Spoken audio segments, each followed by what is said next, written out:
hard on you. And it's so I feel like this is one of the hardest questions to ask a comedian. I'm going to ask this for the both of you. Do you have a good bomb story? Because I'll tell you this. I took a stand-up comedy class last quarter. Oh, bombing isn't a comedian, not explosive device. Okay, No, he is a chemical engineer. Government, if you listen, government, if you can hear me, that was not talking about bombing. Yeah. Okay, so what is it? So my best bombing story was I was on the road in Homosassa Springs, Florida. Okay. And if you're from Homosassa Springs, very rural area, not the brightest people down there as well. And I was absolutely bombing. I was trying to do technical jokes. It was in a hotel where the busboy from the restaurant ran the comedy night. He was the promoter. And he didn't have the key to the AV closet, so there was this music playing the entire time. And I just remember there was this giant moose head on the wall.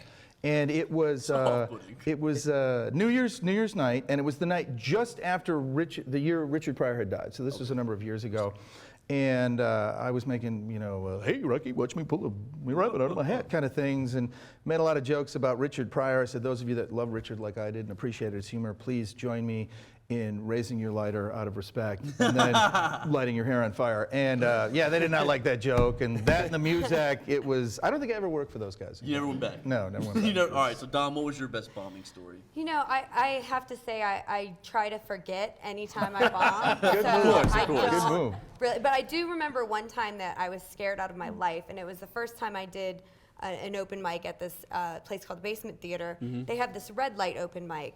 And it's where random people in the audience have a little button they can push, and if 3 people push their buttons, you're off the stage. Yeah.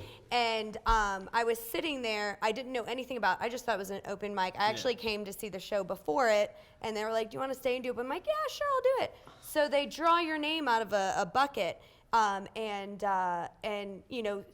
first our host comes up, and she's, explaining all that. She explains it, and then she's like, first up, Dawn Snyder, and I'm just like, no. Okay, great. Yeah, I had no idea about any of that until right before I went on stage. And the 2 people that I was there with happened to be outside smoking a cigarette. Did you get voted off the island? I did not. I didn't even get one light. Congratulations. I was very happy about that. But I was terrified before. I just had to share that. That's the most nervous you've ever been right then? Was when? Yeah, I was like, wow, this is like, scary. Yeah. But the opening act, that's the toughest. And a lot of times whoever starts, we've got a series of comedians, we call it taking the bullet. And so I appreciate that. I especially appreciate the mic thing with it. I'm not